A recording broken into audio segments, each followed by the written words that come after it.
Hi, everybody. You can see I'm not in my usual environment. I'm actually visiting my sister, so I kind of moved my setup around to try to get some light that didn't shine off my head, and it doesn't look like I succeeded. But I finished a book, and I wanted to do a quick chat about it while it was still fresh in my mind.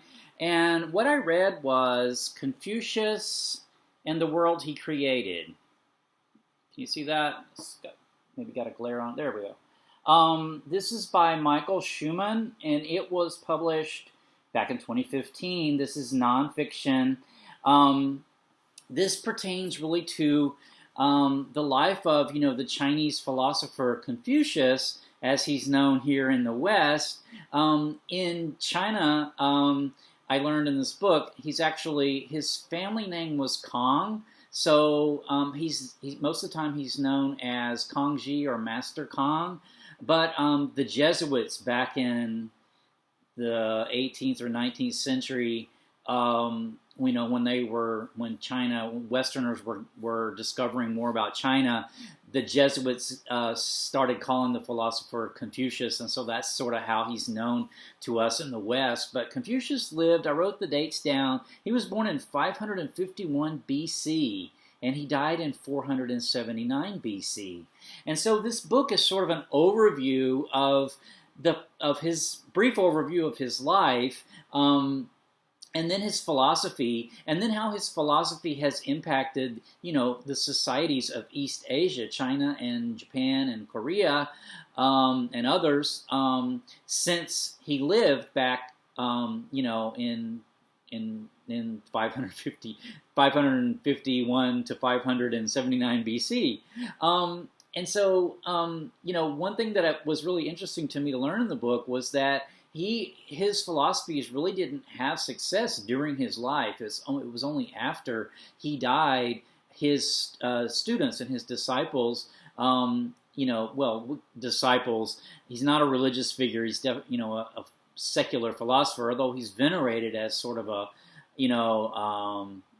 saintly person in China today still. But he had different followers who took his writings and took his philosophy and kept it alive, and ultimately it did take hold by the official emperors of China and became the dominant sort of founding philosophy of China, and thereby spreading to the other sort of East Asian cultures that surround China.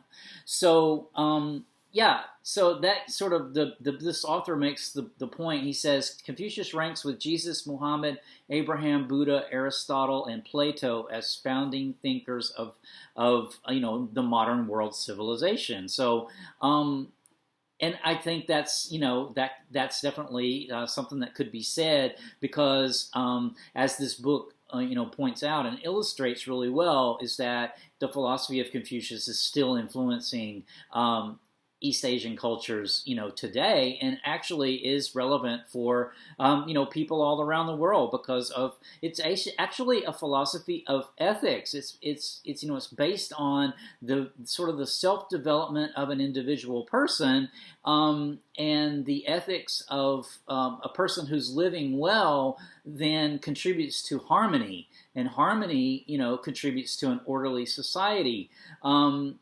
And so the way that the book is structured, though, because that is very general idea of Confucian thought, it over the centuries it has been put to work in any number of ways. It's been more hierarchical, meaning it's been said to contribute to hierarchy and authoritarianism.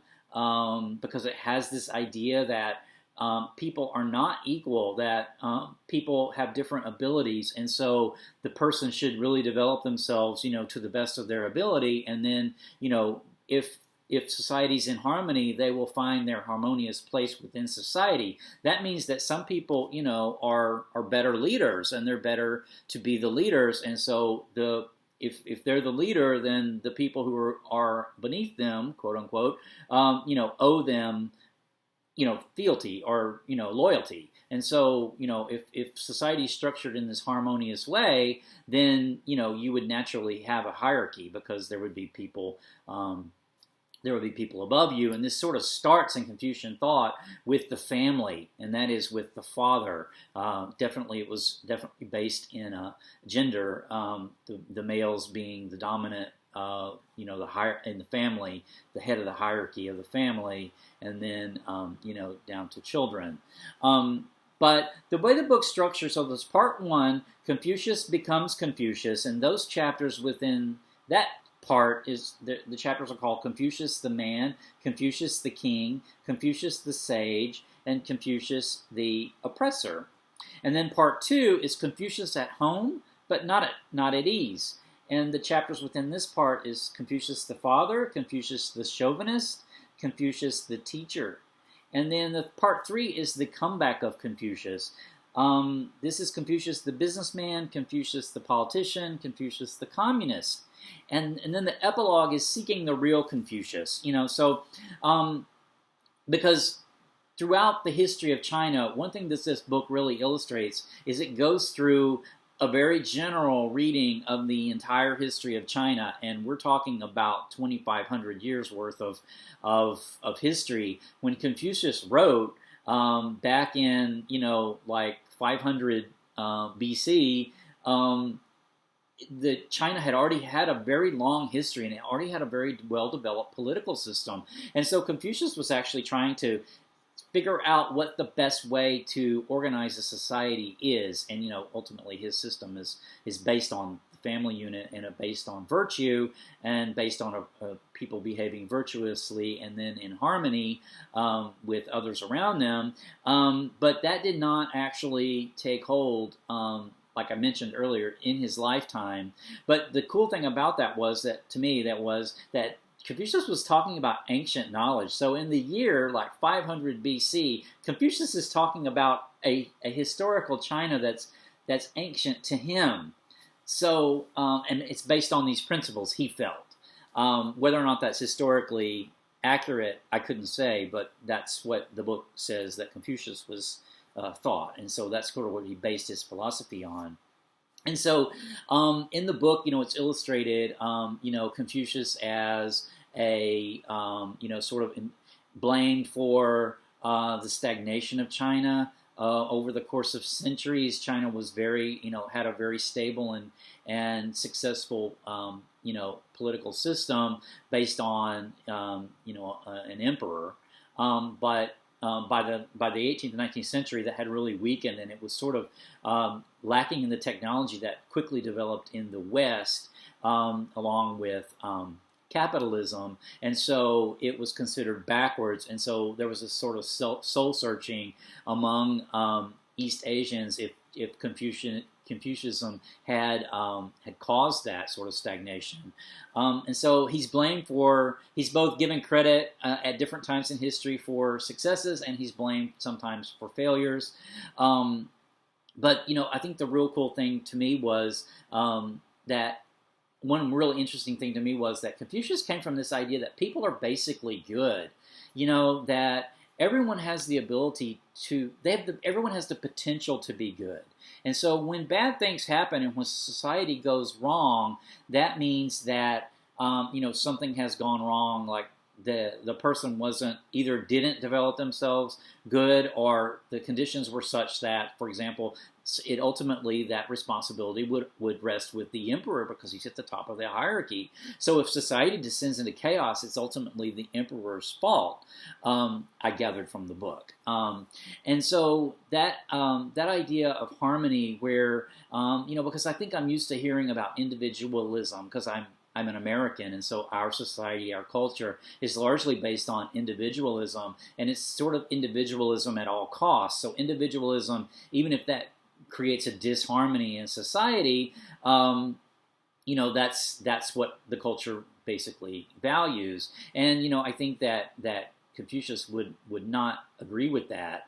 That there should be individuality because there should be self-development, but at the same time, it's self-development within a greater whole. So it's self-development in order to contribute to the harmony of your family and then ultimately to society at large. So I thought that was really kind of cool. The author brings up several instances and talks about the Cultural Revolution in China, for example, in the 1960s, which I mentioned in the Three Body Problem science fiction book that I did a chat on not very long ago, which starts during the Cultural Revolution. And during this Cultural Revolution in China, Confucius really fell out of favor, and a lot of the ancient works in his hometown, because his family home is still there in China, and a lot of that was destroyed. Ultimately, the government did intervene to prevent the destruction of all of it, but there was a certain amount of damage done, and he fell out of favor during the Cultural Revolution.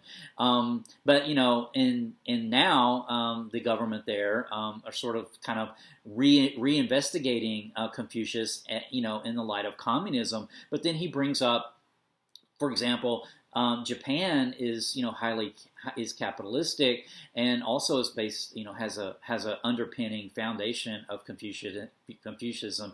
And then Singapore, as an example, he uses in this book, which is kind of a hyper-capitalistic society, very hierarchical, very authoritarian, and also uses Confucius. So it's the same Confucius, being interpreted through different eyes. And, I really got that from the book. Confucius could be a libertarian. Confucius could be a communist. Confucius could be a social democrat. It just, you can see all those sort of ways of being in his philosophy. So I thought that was really kind of interesting. I'm going to close though this chat with a quote from the book, which I really liked, and it's the very last in the very last paragraph of the book, and the quote is this. That Confucius, though far from perfect, was a voice of boundless humanity and unswerving determination. He was a man who refused to compromise his principles for fame, wealth, or status. He would not submit to the will of immoral men or abusive regimes. He told the most powerful people of his day that they were wrong directly to their faces, which he did. He judged men not by their riches or birth, but on their sincerity and benevolence. He could laugh at himself. He envisioned a society in which everyone fulfilled their responsibilities and placed the welfare of their families and communities over their own. He strove to transform a world convulsed by selfishness and war into one of selflessness and peace. He thought our society could be perfected if we first improved ourselves. Most of all, he thought that any one of us who took the time and made the effort to become a better person held the power to change the world, which he ultimately did. He held to his principles. He was basically an outcast throughout most of his life because he had no success convincing the leaders of China at the time to adopt his philosophies. But ultimately, he changed the world in the long run. So, and I thought that was a great message. I think Confucius has a lot to teach the people of the world outside of East Asia. I think the individualistic United States and the individualistic Western civilization could learn a lot from Confucius as well. So I will stop the chat at that. I shall have another book finished before long, so stay tuned. Take care. Bye.